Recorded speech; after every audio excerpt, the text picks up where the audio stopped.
Good afternoon.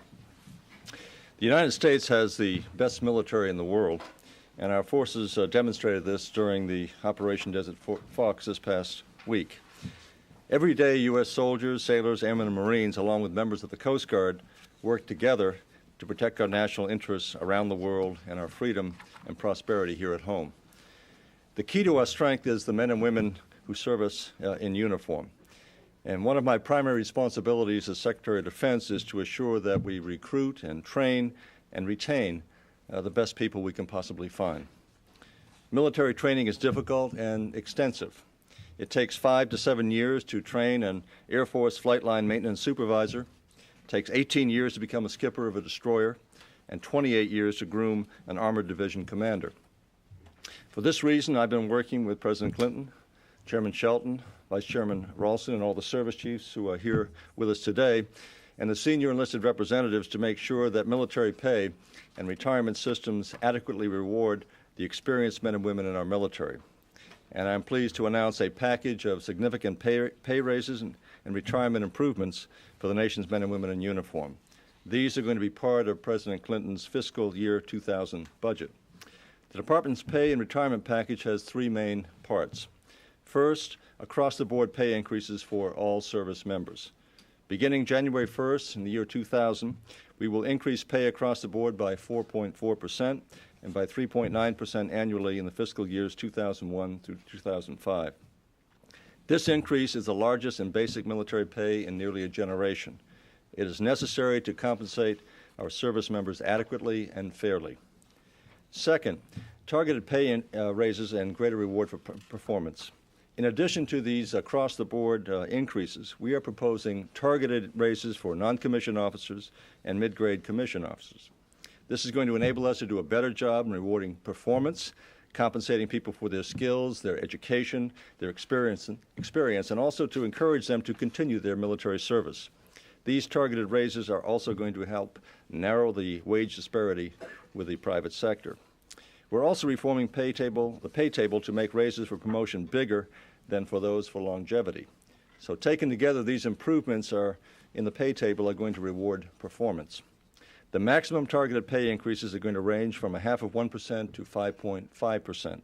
The targeted raises will come on top of the 4.4% that everyone will receive beginning January 1st, the year 2000. The targeted increases will take place and take effect on July 1 in the year 2000.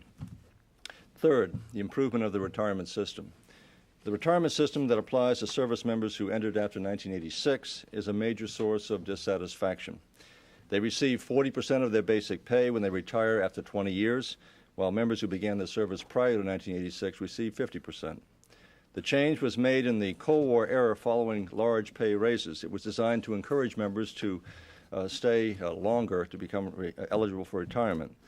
Today, in this uncertain time of high demand and smaller forces, the retirement change, popularly known as redux, is undermining morale and it's hurting retention. And therefore, we are committed to returning to the 20-year retirement to a 50% of base pay. This is a good package. It addresses the real concerns that men and women in uniform have raised with me during my visits to ships and bases this year, and it also responds to market forces. It's going to help reward performance. These significant changes come into a broader context of a continuing effort to achieve adequate military compensation and benefits. That effort includes improved housing allowances, food allowances, cost of living, as well as targeted bonuses and special and incentive pay to recruit and retain skilled men and women who protect our country. We believe this package will be fair and effective. We need to compensate men and women in uniform properly in relation to their peers and in relation to the larger economy. And the compensation system must help the services recruit, retain the high-quality men and women that our defense requires. The leadership of the Department of Defense and the military services are deeply committed to providing for the welfare of the men and women who serve this nation so well and for their families, and I intend to work with Congress to win approval of this proposal. The nation requires effort, dedication, and sacrifice from our soldiers, sailors, airmen, and Marines. They are, in fact, the pride of our nation. They are working harder than ever to take care of us, and we have to act now to take better care of them. It has been my privilege to work with the chairman, who is with us today, along with, indicated, the Vice Chairman and the Service Chiefs, to work with President Clinton and the Department of OMB to put this package together. We think this is going to make a significant difference in the lives of the people who serve us. Thank you, Mr. Secretary, and thank you also for your strong and unwavering support of our men and women in uniform. I'd also like to thank the other members of the Joint Chiefs, General Ralston, General Reimer, Admiral Johnson, General Ryan, Vice Commandant Terry Dake, and also the Commandant General Chuck Krulak, and also the Coast Guard Commandant Admiral Jim Loy, and also their senior enlisted advisors for helping make this very important announcement possible. All told, the Joint Chiefs and their senior enlisted advisors represent more than 300 years of combined military experience. I think that's one reason that the message we took to the President and to the Congress this past fall carried so much weight. These leaders have lived through the terrible years of the Hollow Force, and they're determined that they will never stand by and allow our superb military force to sink to that level again. We are very pleased that the President understood our concerns and made this commitment to sustain the quality of our armed forces and to ensure that the men and women who have chosen to serve this country will receive competitive pay and a retirement package that represents the very special demands of military life. We appreciate that many members of Congress have expressed strong support for these initiatives, and we plan to work closely with them to ensure that we get the legislation required to fix the Redux retirement system and to implement the pay table reform, both outlined by Secretary Cohen. Most of you watched closely this past week as we conducted military operations against Saddam Hussein's military forces and his weapons of mass destruction program. Inevitably, during these operations, attention is focused on the effectiveness of our aircraft, our precision-guided munitions, and our missiles. Our technology is impressive. But what sets the U.S. military apart and what makes our armed forces the envy of every other nation in the world is the talent, the skill, the dedication, in short, the extraordinary quality of our soldiers, sailors, airmen, Marines, and Coast Guardsmen. Indeed, the men and women of our armed forces make their complex and dangerous missions look so effortless that we all risk the chance of taking this excellence for granted. We must not allow that to happen. The future of our military effectiveness is in our outstanding young second and third term non-commissioned officers and the superb junior and mid-grade officers who lead them. Our action today will send a strong signal to our troops. It will tell them that we have heard their concerns about retirement, about pay, and about the pace of operations, and that we are taking decisive action to address their concerns because they deserve no less. As I've said many times, people are more important than hardware. Our future readiness and our ability to meet America's defense requirements in the 21st century hang in the balance, and we must make the right decisions today. In an hour, I'll leave for Europe to visit our troops in Bosnia. Several other members of the Joint Chiefs will make similar trips during the coming days. Each of us will carry a very important message, a message that our country appreciates the sacrifices of our men and women in uniform, particularly during this very special time of the year. We will also now be able to tell them of the initiatives that we're taking to ensure that they are appropriately compensated for their dedication and their efforts. Again, adopting these compensation initiatives now is the right decision if we are to sustain the quality force that will enable us to safeguard our nation's vital interests and meet our global security requirements in the years ahead. Now, Secretary Cohen and I will be happy to take your questions. Secretary, you say that you're committed to returning from 40 to 50% of retirement. But is that reflected in your budget? Have you set the money aside to pay for that change? First of all, to make the change from the 40 to 50% will require a legislative change, but we have factored that into account. I believe that we'll be successful in changing the law, and we have taken that into account. And just to follow up, that money is in the budget right now. You've set aside, it's like 5.2 billion that will pay for that? Well, we're not going to discuss numbers today for a very simple reason. We'd like to give the President an opportunity to present his budget publicly, but that will come in due course, and we'll have a rollout of the budget, and we can discuss specific numbers. This is awfully good news for the people in uniform. But I'd like to go back to some other good news about the 4-day operation over Iraq. I understand, tell me if I'm correct. That may be the shortest time we've had to discuss some good news on this subject matter before we get the good news on the other. But it's awful good news. There were no people, no Americans killed, no Americans wounded. Well, any aircraft even hit. Were any of our forces even hit or nicked in this operation? And how come it could be done in this fashion where there was no casualties? Well, General Zinni was here to make a presentation earlier, and I believe he indicated we suffered no casualties. To my knowledge, there were no wounding of any of our people. No one can really explain what Saddam has done or failed to do. No one would try to determine what lurks in his mind or in the mission of his armed forces. We'd only be indulging in speculation. It may be that they're not capable of adequately responding, didn't want to run the risk of having their systems targeted should they turn them on to try to fire upon our aircraft. A number of reasons could be in play, but we're only speculating. Yes, sir. There were, but it was a deliberate plan and strategy by the U.S. military to avert damage to equipment or casualties of men. Is that correct? It is always our intent when we carry out any military operation to do so with as little risk to our forces as possible and with as minimum risk to innocent civilians on the part of the Iraqi people. Well done. The pay table reform and retirement reform as compared with the across-the-board pay raise. We were told a couple of hours ago by an official that about 70% of the dollar impact of this package over the FIT is the across-the-board raise rather than the retuning.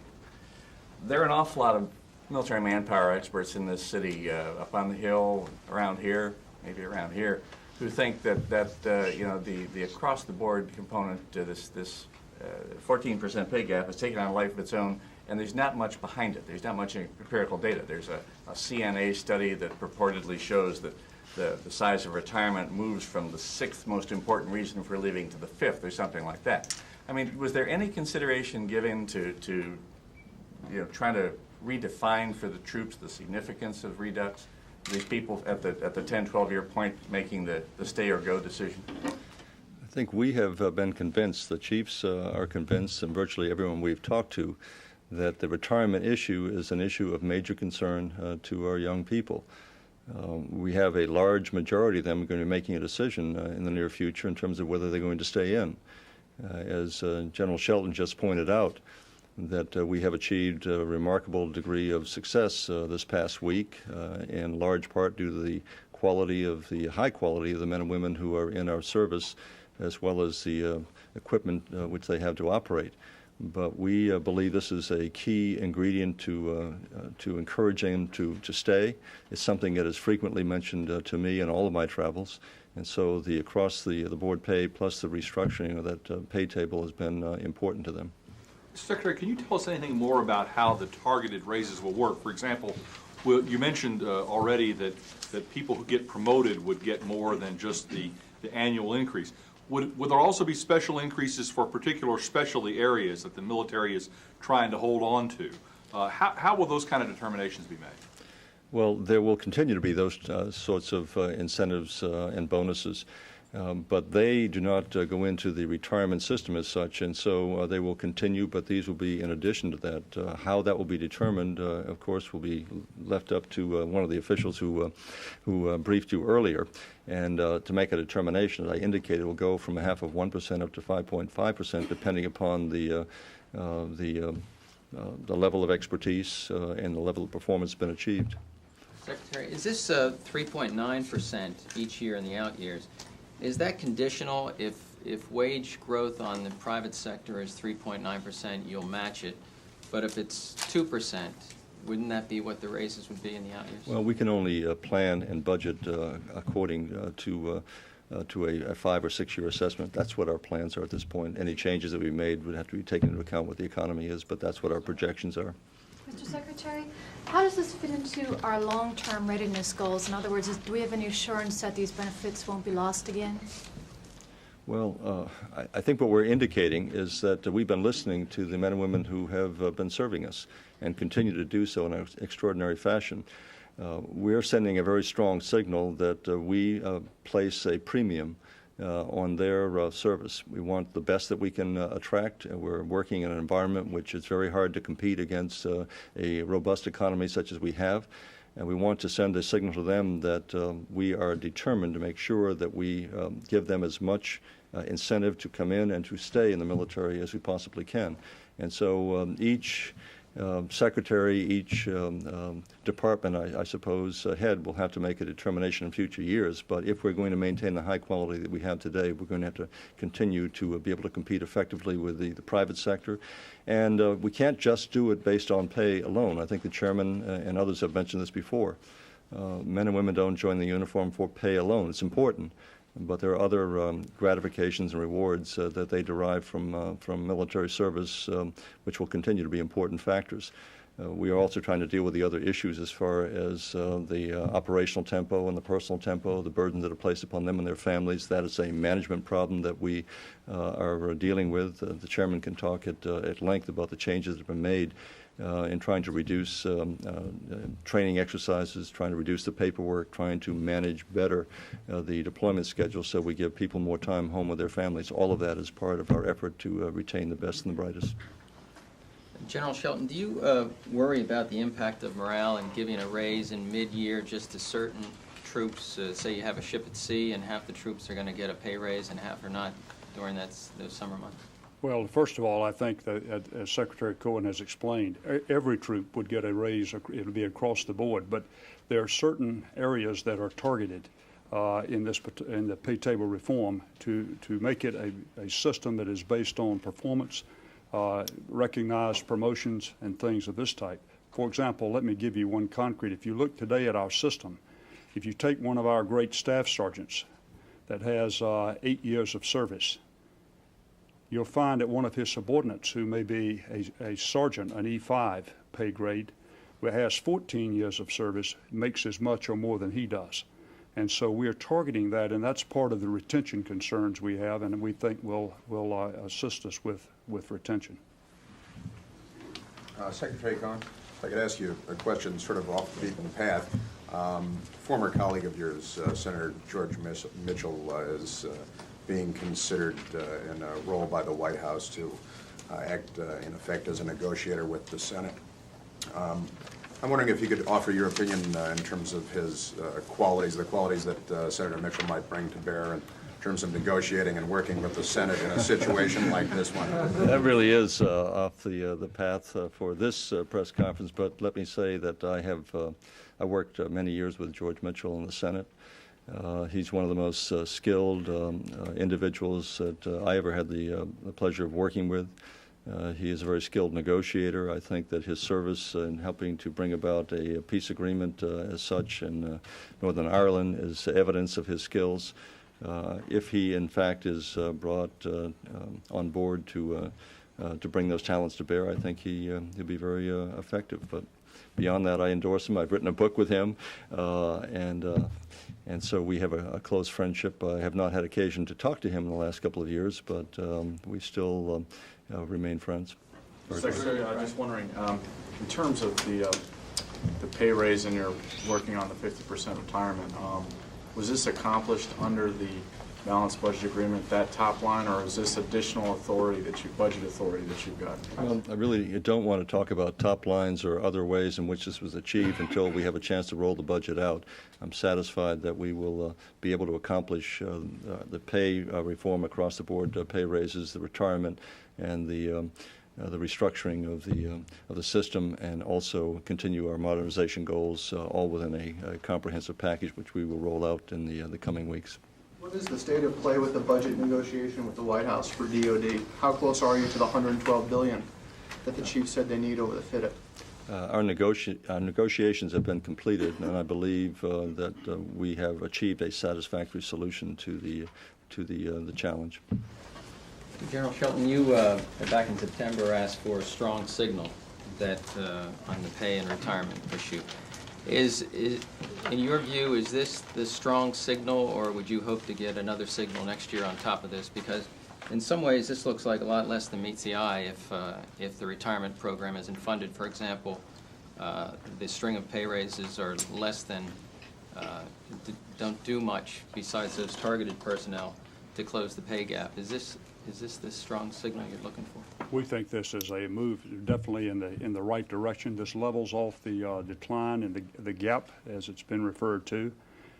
Certainly, pay table reform gets our system so that it rewards quality. It rewards performance, and I think that that's very important. And also, the retirement starts to serve then again as an incentive, vice as a disincentive for continued service. And so we think that that total package is a very good package, and a view that's shared by the members of the Joint Chiefs that are here today. I think it's also important to point out that the 13 or 14% pay differential is not across the board, that those who are first entry-level individuals coming in, we are quite competitive. Where we find the disparity growing is in those specialties of people who have 8, 10, 12 years of high training and expertise. That's where there's a growing disparity, and that's why we tried to target these pay increases as such to those specialties. One more on Iraq, if you will. I know you've talked about this a lot, but we've heard about targeting the security and the control apparatus for weapons of mass destruction, and we've heard about targeting the means of delivering them. But there do not seem to be any targets that were actually weapons of mass destruction production facilities. That's probably because you don't know where they are. Am I correct in thinking that? That's the reason why UNSCOM was important to be on the ground. We have consistently, for the past several years, indicated that UNSCOM must be allowed to carry out its mandate. They are the best means we have of determining on the ground whether or not such facilities are being used, either for fertilizer production or for poison weapon production. When Saddam Hussein effectively barred them from carrying out their job, we had to take an alternative course of action, and that was to degrade as best we could his capacity to deliver them. And so we did not try to specifically target either factories that might be producing petrochemicals for fertilizer or for drugs or other types of non-weaponized use. And so we're hoping that Saddam Hussein will see the wisdom of allowing the inspectors back to do their job, because he'll never find relief from those sanctions until such time as he does so. Thank you very much. Thank you. Thanks.